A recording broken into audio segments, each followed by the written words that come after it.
Hola, hola. Bueno, vamos a empezar y a darle. Listo. Primera parte, la verdad y nada más que la verdad sobre los cereales. Y aquí en este título, la primera vez que lo leí, yo pensé que se refería a los cereales estos en caja comerciales únicamente. Yo pensé que hablaba de Choco Crispies, cornflakes, Zucaritas. La verdad, eso fue lo que a mí se me vino a la mente, pero no vas a darte cuenta de que está hablando de los cereales enteros, o sea, de esto que se llama multigrano. Ya ves cuánto pan venden así con esos títulos, pero bueno, ya no voy a decir más, continúo. Si la idea de que tu cerebro sufrirá por culpa de un plato de deliciosa pasta o a causa de unas dulces rebanadas de pan francés te parece descabellada, prepárate para lo peor.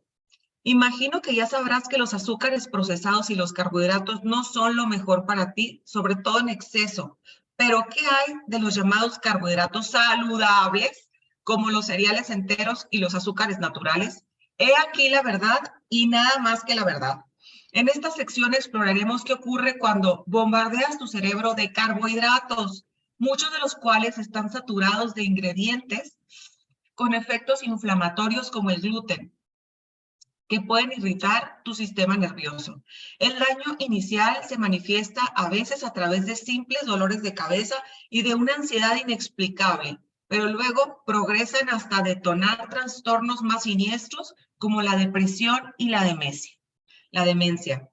También examinaremos el papel común que desempeñan los desafíos metabólicos como la resistencia a la insulina y la diabetes, es la disfunción neurológica y veremos que es probable que debamos nuestra obesidad y la epidemia de Alzheimer a nuestro amor infinito por los carbohidratos y a nuestro intenso desdén por la grasa y el colesterol. Fíjate, amor infinito por los carbohidratos, eso no me lo quitan. Y nuestro intenso desdén por la grasa y el colesterol. ¿Cuántos años no nos dijeron, no, no, no a la grasa? Está guisando con manteca de puerco. Ay, pues vamos a aprender que teníamos todo al revés. Al terminar esta parte, mirarás la grasa de los alimentos como con mejores ojos y sentirás un recelo informado hacia los carbohidratos. También aprenderás qué cosas puedes hacer para estimular la formación de nuevas neuronas, obtener el control de tu destino genético y proteger tus facultades mentales. Capítulo 1. Vamos empezando. Únete a la lectura, conéctate, comparte. La piedra angular de la enfermedad cerebral, lo que nunca te han contado sobre la inflamación. La principal función del cuerpo es llevar al cerebro a cuestas. Fíjate, lo tenemos aquí. Si te fijas, todo el sistema nervioso empieza por el cerebro y cómo desde la postura en los ejercicios de pilates, en yoga, nos enseñan, estamos sosteniendo el cerebro, la cabeza. Cuando estamos incluso en los ejercicios del piso pélvico, en los ejercicios de fortalecer el abdomen, es importantísimo porque estamos sosteniendo la cabeza. Cuando aprendí con Banky Farrer esto de fortalecer el piso pélvico, nos decía, estamos sosteniendo el cerebro y no entendía. Mira, el doctor aquí también lo dice. Bueno, ya me emocioné, voy a seguir. Imagina cómo sería transportarte al paleolítico de los primeros hombres que vivían en cuevas y habitaban la sabana hace decenas de miles de años. Imagina por un instante que el lenguaje no es una barrera y que te puedes comunicar con ellos sin problema. Es tu oportunidad para decirles cómo será el futuro. Sentado sobre un tronco encima de la tierra, frente a una cálida fogata, comienzas por describirles las maravillosas tecnologías de nuestro mundo, sus aviones, sus trenes y sus automóviles, sus rascacielos, sus computadoras, sus televisores, sus teléfonos móviles y la autopista de la información que es Internet. Les cuentas cómo los seres humanos han viajado de ida y vuelta a la luna. En algún punto hablan de otros temas como el estilo y la forma de vida del siglo XXI. Profundizas en la descripción de la medicina moderna y en su estupenda infinidad de medicamentos capaces de tratar problemas y combatir enfermedades y gérmenes. Las amenazas graves en contra de la supervivencia son pocas y se distancian cada vez más entre sí. Pocas personas tienen que preocuparse por los tigres al acecho, la hambruna y la pestilencia. Les explicas cómo la gente va de compras a un supermercado. Bueno, ahora ni eso, ¿eh? Ahora les explicarías cómo la gente agarra su dispositivo y pide que llegue a su casa en línea.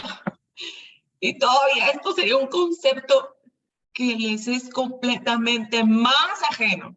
Ni siquiera tienen que ir al supermercado. O sea, ya incluso este libro del doctor David se está quedando atrás. Ya ni tan siquiera tienes que salir. Hay comida en abundancia, hamburguesas, papas fritas, refrescos, pizza, bagels, pan, rollos de canela, crepas, pasteles, pastas, frituras, galletas, cereales, helados y caramelos. Se puede comer fruta todo el año y tener acceso a casi cualquier tipo de comida con solo presionar un botón o conducir unos cuantos cientos de metros. Ya ni conducir, en tu casa te llega. ¿Qué lo quieres por Rappi o lo quieres por Uber Eats o lo quieres hasta aplicaciones? Les diríamos, va a haber a ver cómo vamos a explicar las aplicaciones con los primeros pobladores, quién sabe cómo le haríamos, pero ni tan siquiera tienes que salir. El agua y el jugo vienen en botellas porque así es más fácil transportarlos. Qué cosa tan absurda. Más desperdicio. ¿Saben que aquí en Canadá no está permitido estar comprando agua embotellada? Creo que en Suecia tampoco. O sea, volviendo a no al agua embotellada. Vamos a volver a eso. Ya están los países del primer mundo dejando porque es demasiado desperdicio. Bueno, aunque intentes evitar hablar de marcas, es difícil resistirse porque se han vuelto parte fundamental de tu vida. Starbucks, Bimbo, Coca-Cola, Domino's, Subway, McDonald's, Gatorade, Häagen-Dazs, Cheerios, Yoplait, Hershey y Budweiser. Los hombres prehistóricos te observan boquiabiertos, incapaces de visualizar. ¿Qué? O sea, ¿cómo? ¿Qué me estás diciendo? Imagínatelos así, viéndote este futuro. ¿Cómo? La mayoría de las cosas que reseñas son ininteligibles para ellos. No pueden imaginar una panadería, mucho menos un restaurante de comida rápida. El término comida chatarra no se puede poner en palabras que estas personas puedan comprender. Antes de que empieces siquiera a mencionar algunos de los hitos que la sociedad tardó milenios en lograr, como la agricultura y la ganadería, y luego el procesamiento de alimentos, ellos te preguntan sobre algunos de los desafíos que deben enfrentar las personas en la modernidad. Lo primero que te viene a la mente es la epidemia de obesidad, pues es algo que ha traído mucho la atención de los medios.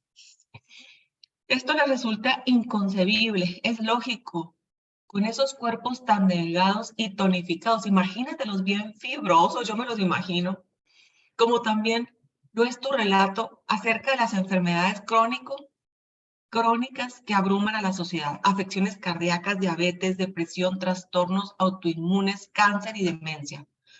Todos les son desconocidos, así que te hacen muchas preguntas. ¿Qué es eso? ¿Qué es un trastorno autoinmune? ¿Qué provoca la diabetes? ¿Qué es la demencia? Yo creo que nos preguntarían, ¿cómo es posible que tú te enfermes a ti mismo? ¿Y cómo es posible que te des cuenta que se está inflamando tu hijo, tu madre, tu padre, y tú sigas en lo mismo? Yo creo que nos dirían, ¡qué absurdo! El lenguaje en el que les estás hablando ya no les resulta para nada comprensible. De hecho, conforme le das vueltas a aquello que mata a la gente en el futuro y haces tu mejor intento por definir cada padecimiento, te enfrentas a expresiones de confusión e incredulidad. Les habías pintado un cuadro hermoso y exótico del futuro que acabas de destruir con causas de muerte que les resultan más aterradoras que morir de una infección o en las fauces de un depredador superior. La simple idea de vivir con un padecimiento crónico que conduce a una muerte lenta y dolorosa le resulta espantosa. Para aquellos que te digan, pues de todas formas me voy a morir, lo peor del caso es que no te mueres. Te quedas ahí robándole el dinero a tus nietos, a tus sobrinos, a tus hermanos, porque hasta reclamas. ¿Cómo no me ayudan para la medicina? ¿Cómo no me ayudan para la hospitalización? ¿Cómo no? Hasta reclamas. Lo peor del caso es que ni nos morimos. Ahí estamos, con una muerte lenta y dolorosa. No te mueres.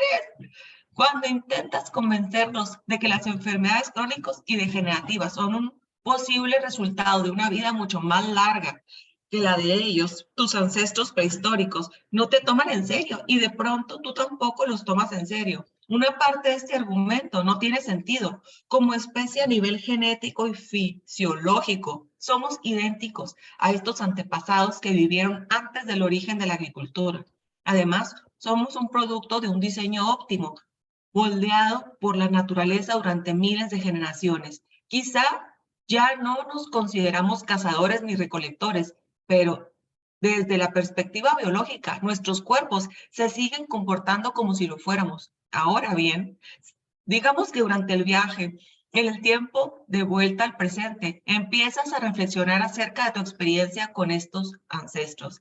Es fácil maravillarse con lo lejos que hemos llegado desde el punto de vista tecnológico, pero no se necesita ser un genio para llegar a la conclusión de que millones de tus contemporáneos sufren de manera innecesaria. Puede resultar abrumador saber que las enfermedades prevenibles y no contagiosas provocan más muertes en el mundo que todas las otras juntas. Prevenibles y no contagiosas, ¿eh? Sin duda es un trago amargo, aunque es un hecho que vivimos más que nuestros antepasados. Podríamos hacerlo mejor y sin enfermedades, sobre todo a partir de la madurez, cuando el riesgo de enfermarse aumenta. A partir de la madurez, escucha bien, ¿por qué le damos prioridad a darle placer al paladar? ¿Por qué primero está eso? Ay, no, es que eso sabe horrible. O sea, todavía hasta hacemos aseveraciones, enunciaciones infantiles, tontas. O sea, primero está el paladar. Ay, Pamela, yo no sé cómo comes arúgula, sabe horrible. Le damos prioridad al paladar que a tu vida y a tu calidad de vida. Madurez. Aquí me gustaría subrayarlo si tuviera un marcatextos, madurez. A pesar de que nuestra esperanza de vida es mayor que la de generaciones anteriores, en gran parte se debe a que han disminuido las tasas de mortalidad infantil y han mejorado la salud pediátrica. Dicho de otro modo, nos hemos vuelto más hábiles para sobrevivir a los accidentes y a las enfermedades de la niñez. Por desgracia, no hemos progresado del mismo modo en la prevención y en el combate de los padecimientos que nos agobian en la vejez. Y aunque es obvio que podemos argumentar que hemos desarrollado tratamientos más efectivos para muchas enfermedades, eso nos anula el hecho de que millones de personas sufren innecesariamente por culpa de afecciones que podrían haber sido evitadas. Cuando celebramos la esperanza de vida promedio en Estados Unidos, no deberíamos pasar por alto la calidad de la misma. Podrán estar muy longevos, pero enfermos. Pero los laboratorios millonarios. Ahora, ¿cuántas personas mueren por sobredosis de antidepresivos? Hace varias décadas, cuando estudiaba medicina, mi formación giraba en torno al diagnóstico y al tratamiento de las enfermedades, o en algunos casos se enfocaba en la cura de cierta afección con algún medicamento o alguna autoterapia. Aprendí a entender los síntomas y a descifrar la respuesta que encajaba con ellos. Desde entonces han cambiado muchas cosas, no solo porque ya no es tan factible que encontremos padecimientos fáciles de tratar y de curar, sino porque somos más capaces de comprender muchas de las enfermedades crónicas actuales a través de la lente de un denominador común, la inflamación. Así que, en lugar de detectar enfermedades infecciosas y abordar a aquellos cuyos culpables no son conocidos, gérmenes, virus y bacterias, ahora los doctores se enfrentan a una miriada de padecimientos que no tienen respuestas claras ni precisas. No se puede escribir una receta para curar el cáncer, para derrotar el dolor inexplicable, para revertir de inmediato la diabetes, ni para restablecer un cerebro que ha sido erosionado por el Alzheimer. Claro que puedo intentar enmascarar, ¿no? Enmascarar o mitigar los síntomas. Más medicamento para que no le duela acá, para que no le duela allá, para que... Y si ve los anuncios comerciales de Estados Unidos, te dicen una retahíla de efectos secundarios. Si está tomando tal cosa, recuerde que puede sentir mareo, vómito, pérdida del conocimiento, o sea, efectos secundarios. Y cuando está un familiar, si no te ha tocado, a mí me tocó con mi mamá, medicado con antidepresivos, nunca le atinan al cóctel. Déjeme quitarle un cuarto de tal pastillita, vamos a darle media de más. Y tú nomás volteas a ver un puño en la mano y ves un cuarto de la amarillita, media de la rosita, la azulita entera, media, o sea, ¿qué es esto? Y nunca llegan. Si tú lo has vivido con un familiar, dime si estás de acuerdo. Nunca llegan a encontrar el justo cóctel de drogas permitidas para tu familiar. Nunca. Se vuelve en un adicto a las drogas. Así es, ¿eh? Claro que puedes intentar enmascarar o mitigar los síntomas, así como manejar las reacciones corporales, pero hay una gran diferencia entre tratar una enfermedad de raíz y mantener los síntomas a raya. Enfermedad de raíz, ¿qué la causa? ¿O te quieres seguir haciendo el tonto, la tonta y tapando síntomas?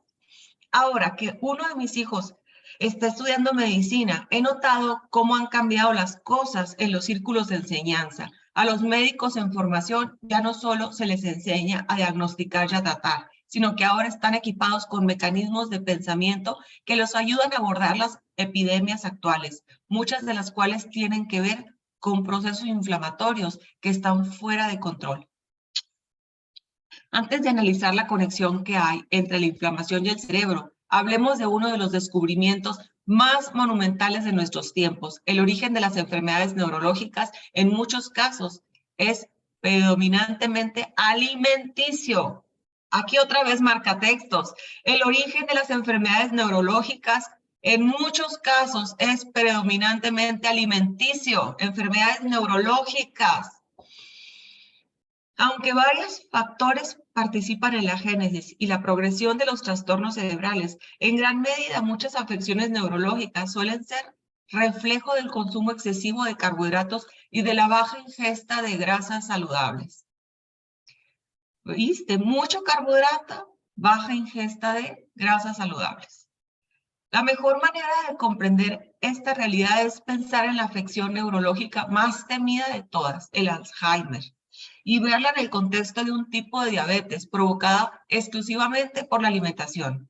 Todos sabemos que una mala alimentación puede derivar en obesidad y diabetes, pero también en un cerebro averiado, enfermedad de Alzheimer, diabetes tipo 3. Volvamos por un momento a la época de los cazadores y los recolectores. Piensa que sus cerebros no eran muy distintos del tuyo, puesto que ambos han evolucionado para buscar alimentos ricos en grasas y azúcar. Finalmente, es un mecanismo de supervivencia. El problema es que tus intenciones de cazar no fructifican mucho porque vives en la era de la abundancia y es más factible que encuentres grasas y azúcares procesados. Es probable que tu contraparte de las cavernas pasará mucho tiempo buscando para después encontrar grasas animales y azúcares naturales provenientes de plantas y moras de temporada. Va a pasar mucho tiempo buscando. ¿Qué te dice esto? Había ayuno intermitente. Luego vamos a ver más de esta herramienta científica. No tenía disponible esta cantidad de alimento siempre. Pasaba tiempo sin comer. Es probable que tu contraparte, mi contraparte de las cavernas, pasara mucho tiempo buscando. Y cuando encontraba, claro que no encontraba unas galletas o un pan salido de la panadería, o no, encontraba grasa sana, grasa de animal y azúcares naturales provenientes de moras salvajes, silvestres y de plantas de temporada. Todavía no existía la agricultura, ¿eh? Ese trigo que comemos hoy no era el trigo de aquellas veces, es más, ni existía, eran como una especie de esas primeras plantas que eran de temporada. Entonces, aunque tu cerebro funciona de forma similar al suyo, tus fuentes de nutrición son completamente diferentes. Échale un vistazo al siguiente cuadro que representa las principales diferencias entre nuestra dieta y la de nuestros antepasados. Dieta de nuestros ancestros, 75% grasa sana, semillas, grasa de los animales. Eso era, 75% grasa sana. Vela el porcentaje de carbohidratos, de estos azúcares de las moras y de estas plantas de temporada, 5%, y el 20% de proteína.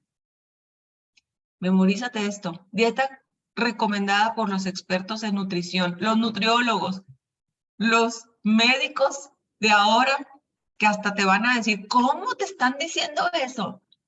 El 60% carbohidratos. ¿Cómo era la pirámide alimenticia de nuestros libros de texto?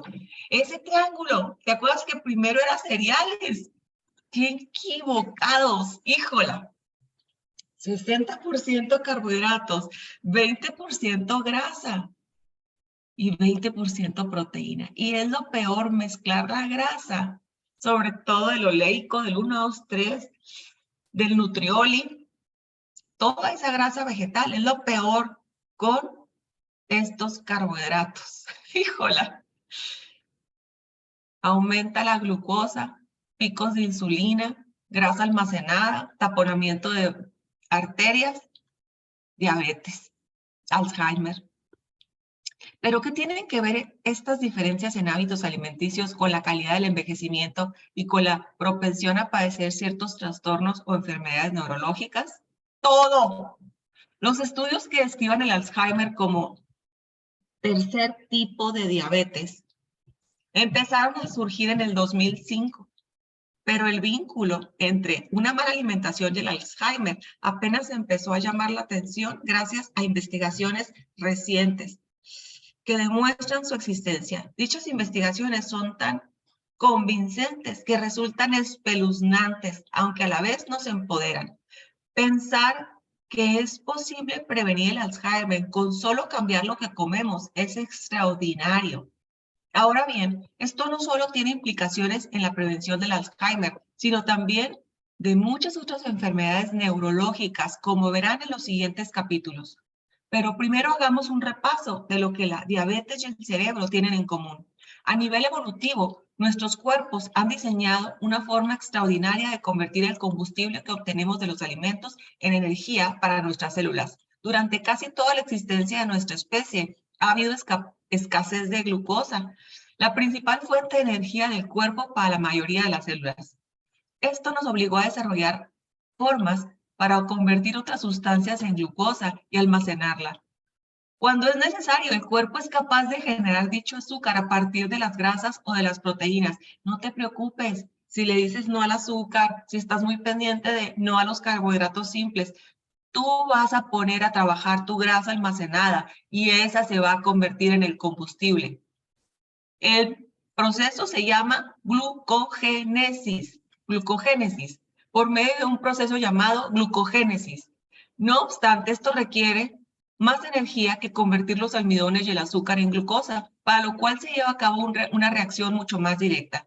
El proceso por medio del cual nuestras células aceptan y utilizan la glucosa es muy complicado. Es decir, las células no solo absorben la glucosa que pasa frente a ellos en el flujo sanguíneo, sino que esta molécula de azúcar vital debe ser introducida a la célula por medio de la hormona insulina. ¿Qué les decía? Por eso los picos de insulina, la cual se produce en el páncreas. La insulina, como sabrás, es una de las sustancias biológicas más importantes para el metabolismo celular. Su trabajo consiste en transportar la glucosa del flujo sanguíneo a las células del músculo, la grasa y el hígado. Una vez ahí se utiliza como combustible. Las células normales y saludables son muy sensibles a la insulina. Sin embargo, cuando se exponen a niveles altos de insulina como resultado de una ingesta persistente de glucosa, mucha de la cual es consecuencia de consumo excesivo de alimentos hiperprocesados con azúcares refinados que provocan picos de insulina que superan los límites saludables, nuestras células se adaptan y disminuyen el número de receptores de insulina en la superficie. Dicho de otro modo, nuestras células se desensibilizan a la insulina y se vuelven resistentes a ella. ¿Te suena? Resistente a la insulina, ¿te suena? Es decir, se vuelven capaces de ignorar la insulina con la cual pierden el poder de absorber la glucosa en la sangre. Por lo tanto, el páncreas reacciona liberando más insulina, picos de insulina. Entonces empiezan a requerirse mayores niveles de esta sustancia para que el azúcar entre a las células. Más insulina para que el azúcar entre a las células, lo cual crea un círculo vicioso que a la larga provoca la diabetes tipo 2. La gente con diabetes tiene niveles altos de azúcar en la sangre porque su cuerpo es incapaz de transportar el azúcar a las células, donde se almacenaría a salvo para dar energía al cuerpo. Y este azúcar en la sangre genera tantos problemas que es imposible mencionarlos aquí, todos, como un pedazo de cristal roto. El azúcar tóxico inflige mucho daño que deriva en ceguera, daño neuronal, enfermedad cardíaca y sí, adivinaste, Alzheimer. A lo largo de esta cadena de eventos, la inflamación causa estragos sin control en el cuerpo. Debería señalar que la insulina puede considerarse cómplice de los eventos que se desatan cuando no es posible manejar bien el azúcar en la sangre. Por desgracia, transportarla a las células no es la única función de la insulina, sino que esta también es una hormona anabólica, es decir, que estimula el crecimiento, promueve la formación y la retención de grasa y fomenta la inflamación. Cuando los niveles de insulina son altos, también otras hormonas se ven afectadas, en el estilo de que sus niveles aumentan o disminuyen debido a la presencia dominante de la primera. Entonces, ¿tú quieres en serio tomar cartas en el asunto para tener una menopausia sana? ¿Te fijas cómo se trastocan, se trastornan las hormonas? ¿Tú quieres entonces, sí? Ahorita que estamos, ya acabamos muchas de nosotros el periodo de reproducción. Ya estamos o premenopausia o menopausia. ¿O hay alguien aquí que todavía está pensando en embarazarse? Yo creo que ya estamos todas en premenopausia o menopausia. Y empezando por la insulina, nosotros podemos hacer algo. Ya no se vale decir, es que no sé por qué estoy tan de mal humor, no sé por qué estoy tan intolerante, o amanezco cansada, o amanezco con flojera, me cuesta trabajo arreglarme, me cuesta trabajo empezar, quisiera quedarme en pijamas, quisiera eternizarme con mi café, ¿verdad? Ya no se vale. ¿Qué me pasa? Hazte preguntas, ¿qué traigo? Y les quiero pedir algo, si estamos aquí, cerebro de pan, con este pretexto de esta lectura, no se vale poner como florero un refresco, una botella de 1,5 litros, de 2 litros en la mesa, con los que más queremos. Por lo menos en mi casa no. No se vale, es como absurdo. O sea, te estoy cuidando, me estoy cuidando y pongo ahí el Red Cola, la Coca-Cola, el Sprite, el Cas, el Boing, no sé cuál, pero es como absurdo, absurdo. Por un lado estoy suplementándome, por otro lado estoy saliendo a caminar, me cuesta trabajo, lo dejo muy fácil, es una lucha, pero ahí pongo el refresco como florero, hasta está en el centro de la mesa de adorno. Y ni de adorno porque se acaba así, vete por otro. Eso me impresiona a mí en las fotos, de verdad, que digo, fíjate, el cumpleaños del papá, el cumpleaños de la mamá, Yo sé, yo los entiendo porque el papá es el mismo papá el que quiere, el de 89. Mi papá de 89 es el primero que diría.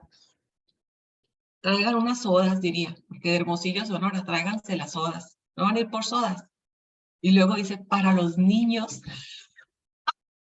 El niño es él es el niño, ¿verdad? Pero bueno, si estás en tu casa, por lo menos en tu casa, decir, es que en mi casa no hay. ¿Y qué vamos a tomar? Nos vamos a atragantar. Hay agua simple, papá, o hay jamaica, o hay, no sé, ¿verdad? No nos va a pasar nada.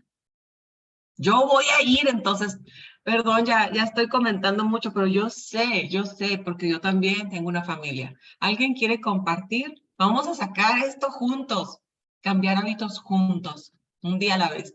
¿Alguien quiere compartir? Hasta aquí vamos a leer el día de hoy, el jueves continuamos con Karina, pero algo que quieras compartir, que te está costando, que digas, ¿sabes qué? Que estás descubriendo, que estás avanzando, que estás logrando.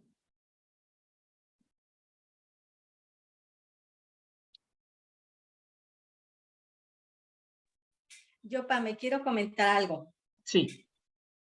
Fíjate, Pame, que yo me acuerdo cuando era niña, recuerdo perfectamente la transición en que se usaba, al menos en el pueblito en que yo nací, mi mamá utilizaba manteca de cerdo para cocinar. Entonces, mi mamá siempre nos llevó el control, fue cuidadosa de llevarnos el control infantil y todo, porque no sé, creo que alguna ocasión te comenté que yo tuve problemas traigo el problema de síndrome de malabsorción de hierro. Bueno, eso ya está corregido, bueno, gracias a todo lo que ha ido avanzando la ciencia, a los probióticos, a todo eso, bueno, eso ya superado, ¿no? Pero de niña fue un problema muy, muy grande que yo tuve y nos llevaba mi mamá al Seguro Social al control, ¿sí? A mi hermano y a mí.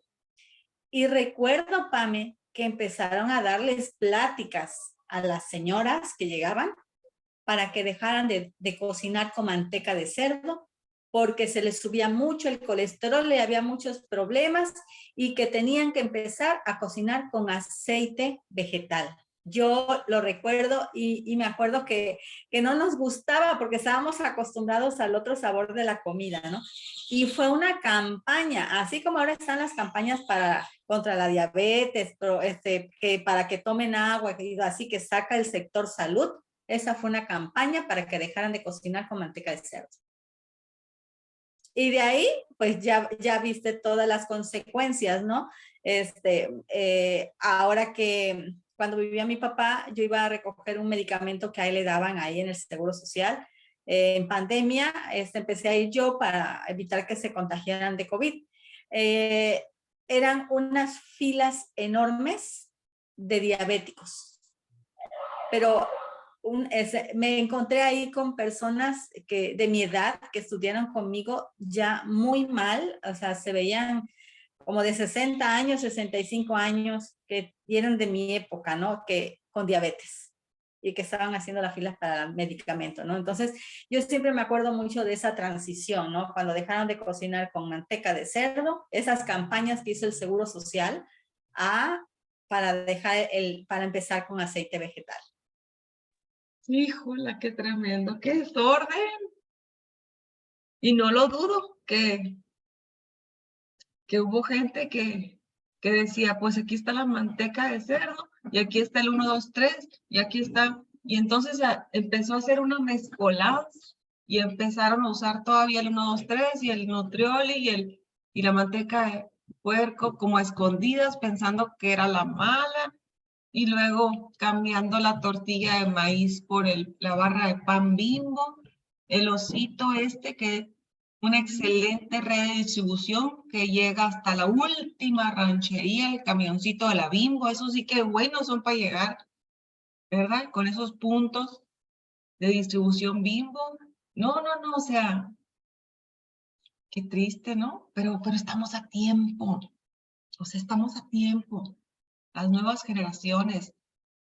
La gente en mi casa en Lerma, me acuerdo antes de venirme, me decía, ay, Pamela, tiene chicharrón de puerco, ¿comes? Yo se me hace agua la boca. Sí, les decía, aquí en la esquina el señor hasta me lo consigue todavía con la carnita, con el pellejito bien fresco. Pero se impresionaban. ¿Guisas con la manteca del puerco? ¿Que estás así de delgadita? Sí. Es que lo que no es lo que ahorita compartes, Betty. Lo que no es todo esto que trajo, según esto, la modernidad, la industrialización. Pero fue lo que trajo la diabetes, fue lo que trajo el cáncer y fue lo que trajo hasta terminas ahorrando, te sale más barato, te sale más barato. Terminas de comprar todas esas cajas y todo eso envasado y todo eso procesado. Alguien levantó la perlita. Hola, buenos días. Pues fíjate que mi mamá también fue muy cuidadosa de cuidar nuestra alimentación en cuanto a, a que la comida fuera en casa y refrescos no había, excepto cuando hubiera alguna fiesta, ¿no? Em, Sin embargo, por ejemplo, me platica que yo fui de esas niñas que hubo una campaña muy fuerte para que fueran niños Gerber, por ejemplo, ¿no? Que se fueran alimentados con ese plan de supuestamente de nutrición, de alimentación. Y pues, ¿qué pasó? Bueno, tuve obesidad infantil y pues siempre he manifestado, ¿verdad? Mi coco siempre ha sido el peso. Cuando nace mi hija, me dice mi mamá, no, sabes que deja el Gerber por un lado y vamos a hacerlo como a mí me enseñaron, que fue con las papillas, y bueno, con Vania, con Jaciel, fueron puras papillas. Cuando no había de otra, fue que utilizábamos el Gerber. Y el refresco, pues no es costumbre. Sin embargo, pues la parte de los aceites o los cereales. O sea, yo crecí con los cereales, abundante de cereales, y era lo que yo comía, regularmente cereal, ¿no? Y luego es el All Bran y cuando vinieron esas campañas de fibra y pues muy fuerte. O sea, yo creo que mi generación fue de niños de comer mucho cereal, mucho pan, hot cakes también, ¿no? Y ahora que te das cuenta, la inflamación y lo sientes, comes las harinas y te inflamas. O sea, si hay un efecto. Entonces, pues es una campaña, una lucha, porque actualmente, como bien dices, hay una reunión y dices, ¿y los niños qué van a tomar? Refresco, ¿no? ¿Y qué les vamos a dar a los niños? Pues galletas, papitas, ¿no? Entonces, es una lucha no nada más contra ti, sino contra la familia, con todo el grupo de amistades que no sabe, pero bueno, pues hay que irlos informando poco a poco. Gracias. Híjola, tienes toda la razón, perlita, el Gerber. Pura azúcar, tan rico, ¿no? Hasta yo me compraba el de chabacano o el de mango, así de que qué rico, ¿no? Para mí, qué bárbaro, pura azúcar. Yo también cenaba All Bran, yo creyendo que el All Bran tan sano, ¿verdad? Incluso van a creer, le ponía ciruelas pasas. O sea, era All Bran, que ya trae azúcar, la leche que trae azúcar y ciruelas pasas. O sea, me cenaba una Coca-Cola de 2 litros. Pura azúcar. Después, ya con Oriflame, con Wellness, empecé a aprender esto, O sea, esto es reciente. Por eso yo les digo, mi testimonio empezó en serio a los 48. Tengo 51. O sea, es novedad. Y sí, fuertísimo. Y los primeros que respingaron aquí, los 3 adolescentes, pues estaban en su pubertad, me imagina, de 12, 13. Mamá, ¿por qué ya no hay nada? No hay nada. Esa era la pregunta. ¿Por qué no hay nada? ¿No fuiste al súper? Yo, ¿cómo que no hay nada? Pues sí, no hay galletas, no están los cereales, ya se acabó el yogurt, comprábamos Yoplait de fresa. No, o sea, yo como tú, así, fue de... Y poco a poco, ahora ellos me enseñan a mí, porque ahora ellos están hasta más informados. Ayer la Natalia hizo leche de almendra, de avena, con una gasa, hizo hot cakes. A mí también me fascinan los hot cakes, pero con harina de almendra. ¿De dónde saca las recetas? Saben más que yo de TikTok, de YouTube. de Reels en Instagram, o sea, ellos. Ahora viene otra generación que están muy pendientes. Solamente nosotros hay que propiciar este ambiente, o sea, que se den cuenta que tú también andas en eso y digan, ah, bueno, ok, pero sí hay resistencia, ¿eh? Ay, pues con esto que estamos leyendo de concientizar, empezamos por nosotros y esto te va a servir para ti. Empieza por ti, ¿eh? Antes de señalar para afuera, empieza por ti aquí, porque conquista tu testimonio, acuérdate. Conquista el que te voltean a ver y qué estás haciendo. O sea, empieza por ti. Y vas a ver que con esto va a haber personas, va a haber abundancia para todo. Va a haber personas queriendo tus suplementos, va a haber personas queriendo tu estilo de vida, va a haber personas queriendo ahorrar contigo, ganar contigo, disfrutar y celebrar en La Paz, Baja California contigo. Que el que diga por qué se fue hasta La Paz, Pamela, pregúntanos. Pregunta quién te invitó a esta lectura de Cerebro de Pan.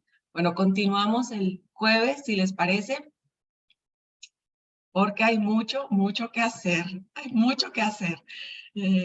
Nos damos gracias y nos despedimos por el momento. Karina, el jueves contigo. Que tengan buen día. Hasta el jueves. Hasta el jueves. Jueves. Hasta el jueves.